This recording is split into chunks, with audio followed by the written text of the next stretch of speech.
TK didn't really get into the game, but he didn't have no service because Liverpool didn't control that midfield area. Salah very quiet. Mo Salah again was very quiet.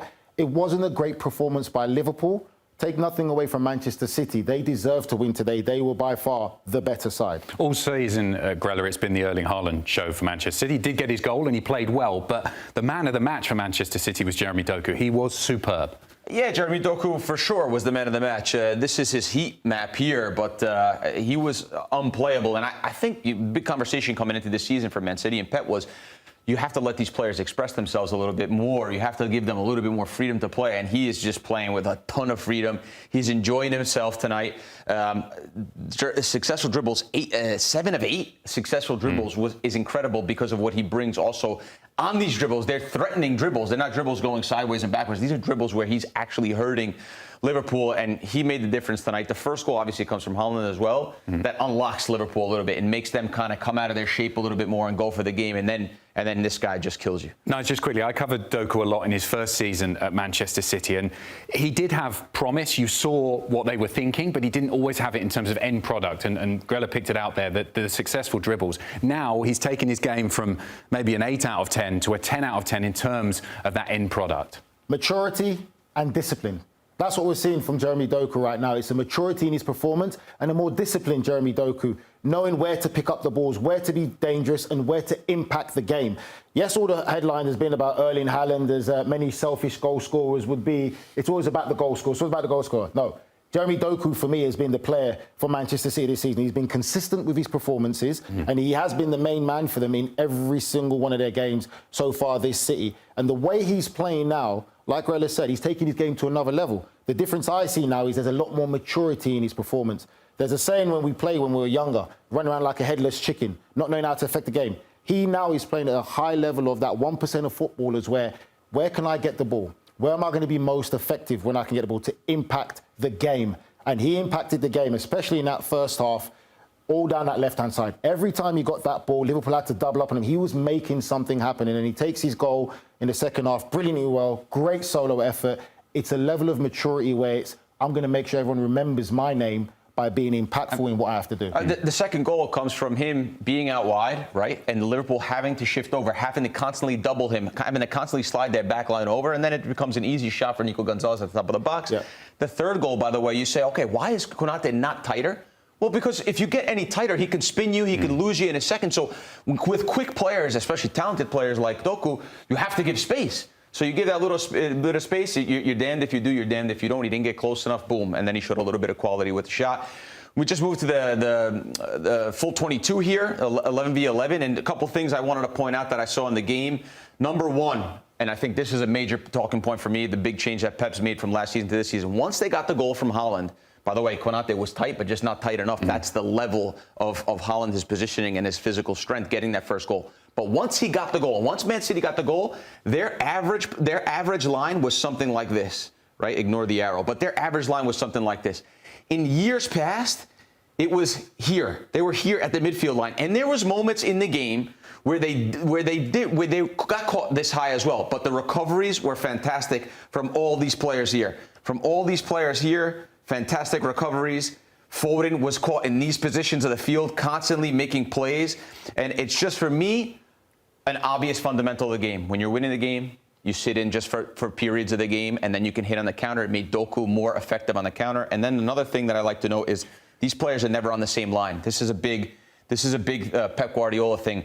These players can never play on the same line. Obviously, they're there in this example, but Doku was coming inside here. Yep. Cherokee was coming inside here, which allows space for the fullbacks to come forward. And what's very unique to Pep is when these guys are wide, where they caused a lot of the danger, then these guys come inside and they create 5 in the midfield right here. And Nigel, City have looked a lot more solid. I think one of the detractions really from the performances last season was they kept getting caught out at the back. That doesn't seem to be happening quite as much this season. Is that because of some changes in Pep's tactics? I think for me, there was a different level of it. When you talk about this game, you're talking about Manchester City versus Liverpool. They're both chasing Arsenal right now, who have set the standard. But what Grella... They both needed a win, didn't they? They both needed a win.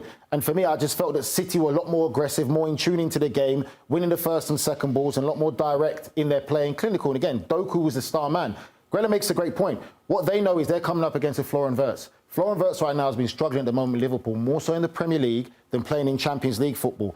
They were compact. You talk about being organised. Being organised means your back line is close and in line with your midfield, that there's no space or no pockets of space for the likes of Florian Wirtz, Szoboszlai to get involved and affect the game. And that is what they did so well. They stayed compact throughout the lines where it was very difficult for Liverpool to get any kind of play. So even into the second half that they had to change, where Ekitike went out to the left a bit, and they had to try and push Szoboszlai down the middle along Florian Wirtz. You don't want Florian Wirtz to be getting the ball in that middle of that pitch there in open space and time, because he will hurt you.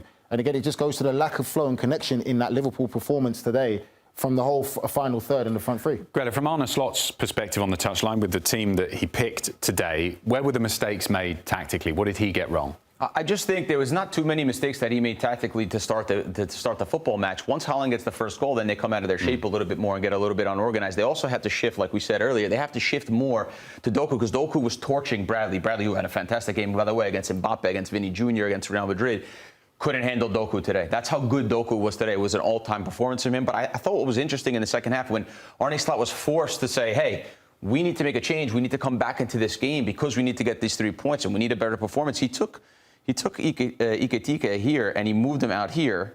And then he asked Szoboszlai to play as the number 9 up here.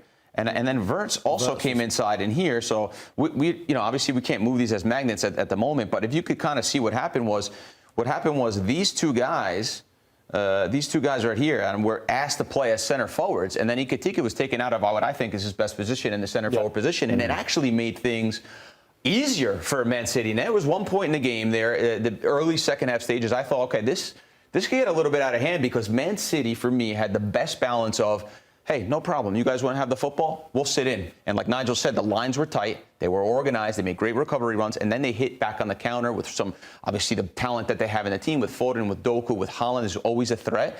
They had the balance of this game really right. And at the highest level, when these two teams are playing, if you score first and you have balance like Man City did today, they looked scary. Now, 4 points behind Arsenal. It's going to be a race to the finish, for sure. I would also say, when you look back at the game again, we always talk as players about mentality and going through the games and certain incidents that may occur. Konate made a mistake for me, which led up to the penalty that Manchester City got early in the game there, where Doku beat Bradley. Konate comes in and tries to be too cute to play a reverse ball, goes back to Doku, incident happened, they get a penalty. From then, you could always see already in Konate's mindset that he just didn't feel comfortable. And it's not just a single player's out, but he just seemed to me never to recover from that. And then Haaland's goal comes from Konate marking Haaland. Haaland's already a beast of a man, as we know. Don't know if Konate mistimed his jump or wasn't kind of fully aware Haaland is. He kind of flicks it onto Erling Haaland, goes into the goal. And in the midfield too, for me, McAllister and Gravenberch never really had any control today. We never saw them at the quality that they normally do for Liverpool. And there's times where we can nitpick at them, but when you watch the game and you know, there's times of frustration when Konate had the ball, he turns and goes back. And you could see McAllister's getting frustrated, say, come forward, come forward. And I think that negative spiral kind of creeped in a bit in Liverpool's performance. And I think it's interesting, isn't it, the impact that they had? And you mentioned that against Real Madrid, and it just didn't work against Manchester City today. Grella, we've got to talk about Mo Salah. Once again, huge game. We've seen it in the past in his career. He turns up for occasions like this. But today, he was absent, didn't really do anything. I'm going to take your words, actually, that I heard, because I really like it. Just off the pace, right? It doesn't look like the threat that he normally is. And obviously, pace has a lot to do with that. But O'Reilly, the job he did, Foden comes back and doubles down on him a few times. And he just never found his groove. And normally he strikes fear, especially when he lines you up and he's coming to you with pace and he kind of trying to wrong foot you. That wasn't the case today, because they were getting numbers around Mo Salah and they kept him relatively quiet. And once he doesn't get a rhythm, he's like any other player in the world. He's a human. So once he didn't get a rhythm in the match, he sort of just flamed out of it. I do think that the shape as well hurts them. You know, when you have a Haaland or any center forward that can pin center backs back and pin them in their own box, or have even just something to worry about, right?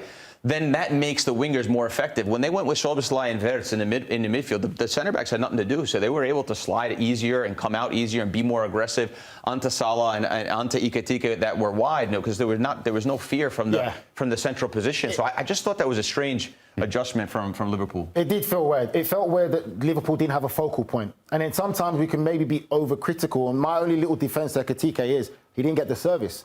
He didn't get the service because Liverpool didn't control the game enough in midfield and provide him the service so he could say, okay, the balls are bouncing off him. They were always playing catch-up in that game for me today, Liverpool.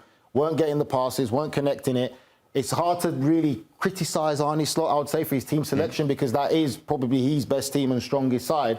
But you've got to give credit to Manchester City for me. I felt that they were the better side, deserved to win today. And maybe also Liverpool have got so used to Salah being able to find a bit of magic in a game like this and turn the game, and he's not doing that. Okay, well, there's things we can point out with that as well.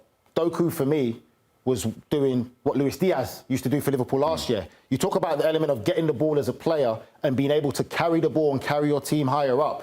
Liverpool don't have that right now. Mo Salah is a different dribbler. Florian Wirtz is not a dribbler.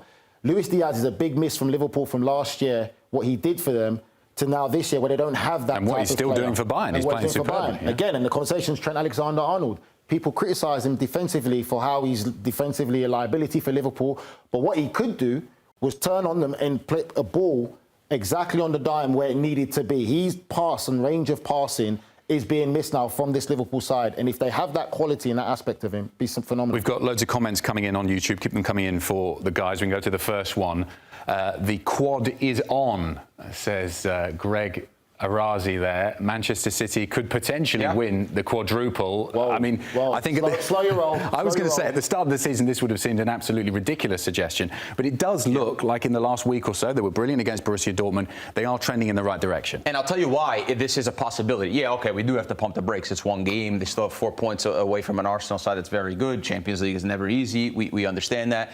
But I'll tell you why it is, and this is admirable, and this is something that he deserves a lot of credit for, is Pep Guardiola. Pep Guardiola took some humble pie, took his medicine when he didn't really want to, and said, okay, look, when we don't have the football, when we don't have control of games, there's little 10, 15-minute gaps in games. When the great Manchester City, we're going to have to sit in a little bit. They were deep. They were deep against when they played Arsenal. They were deep today in moments of the match. They protected themselves. And football goes back to the simplicity. Yeah, there's going to always move in a different trend. There's going to be different formations, different players, different ways to view the game. But it will always be that when you have a lead, you are going to sit in tight lines and always try to see what you can get on the other end, have the other team come to you. And once Man City has figured out this balance, which they did today, they made the game so easy. We start this show today saying that might have been the easiest game they played. You know why? Because when they didn't have the football and because when they had the lead, they said, okay, let's sit in 10 more yards, 20 more yards. Let's just let them have it. Let's see if they can break us down. Let them make 30, 40 passes side to side before they break us down. Whereas last year, they were high, they were pressing the football when they didn't need to, and one ball was beating them. Two balls was beating them, a la Hansi Flick in Barcelona, right? So Pep Guardiola looked at this and said, we need to change this. If we want to be competitive, if we want to have the quad is on, we have to be we have to change this back line. Nice. Why did you came straight out and said, hold your horses, no way? Champions League is not a given. There's other better teams, more balanced than Manchester City. Great, step in the right direction. We need to see more consistent, balanced performance like this today from Manchester City. Not the fact that it's just against Liverpool that they turn it on.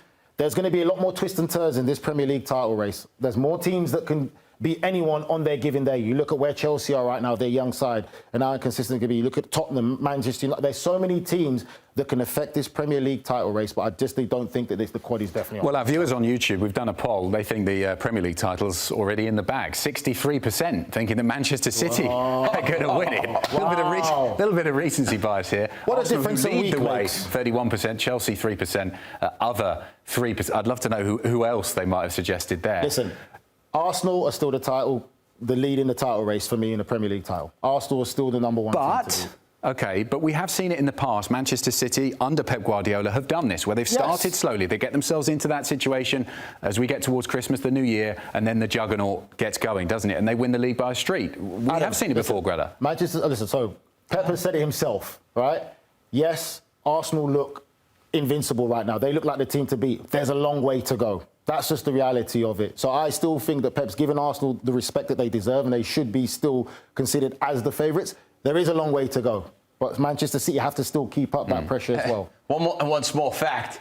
These guys have done it before. These guys haven't. That's a big deal. You know what it's like in anything you do in life. If you don't have the experience of actually crossing the line and finishing it, it can become difficult. And 4 points is not even a gap to note, really, in a Premier League race where all the teams are of high caliber and high talent. Anyone could beat anyone on the day. a long way to go. But Man City have been there before, and it seems to me like the major weaknesses from last season, Pep has figured them out. I do feel, at least so far from Arsenal, they do look like they have learned some of the lessons where they failed in recent seasons trying to win the Premier League. We were speaking about Salah and the performance that he gave, not really giving too much going forward. Edmund Wobble, which is a great name, has come in. Credit has to go to O'Reilly. He had Salah in his pocket the whole game. I know it wasn't Salah at his best, but O'Reilly did keep him quiet. O'Reilly's been playing fantastically well. He's got called up to the England national team, deservedly so. He stepped up to the plate. Another one through the Manchester City academy system, and he's stepped in there and hasn't missed a beat. Fantastic player, really good physical specimen, can score goals. He's the typical Pep Guardiola type of player. So for me, I'm not surprised by that. And Grella, I wanted to ask you, obviously today was the 1,000th game, which is a bit of a mouthful to get out for Pep Guardiola as a manager. And so often the criticism of him is, oh, well, look at the players he's had, look at the teams he's managed. Anyone could manage the size that he's managed. But when you look at someone like O'Reilly, it also gives a window into the development that he's able to do. Take a player from the academy and make him into a Premier League star. And again, this is going back to the theme and the point of football and the simplicity of football. Pep Guardiola put him in a situation to succeed today. Marking Salah with a teammate 10, 15 yards away from you in 30 yards, 20 yards of space is a lot different than marking Salah in 50, 60 yards of space behind you with nobody next to you, with your center back flying on the other side of the pitch, right? That's going to make it more difficult for O'Reilly to have a good a situation to be successful. So he played in a system today, in a way today, a pragmatic way, understanding moments, right? They say the best teams understand when to do what. Man City did that today, and then obviously he executed on the day. Anytime you could get close to Salah, he made it very difficult for him and never let him have space, never let him have time. Once Mo Salah gets ahead of steam, it becomes very difficult to take him, to stop him, but never let him get going in the match. So credit to O'Reilly for sure. Well, we always say this as well with football, that sometimes your words can come and haunt you, right? I wonder if Manchester City played the way that Arne Slot wanted them to play today. Like with Arne Slot and all the comments he's been making about how teams play against his Liverpool side. So I wonder if Manchester City played how he wanted them to play. Great stuff, guys. It's been really interesting to break down the game. It was Manchester City who were the performers on the day, winning 3-0 against Liverpool at the Etihad. Don't forget, our Serie A coverage is continuing here across the CBS network. It's Roma who are currently leading in the second half, 2-0 over Udinese. And then we've got the big game, Inter Milan. If they win it over Lazio and go back to the top of Serie A, coverage begins with our team at 2 p.m. Eastern on Paramount+. We will see you for that here on Golazo Network.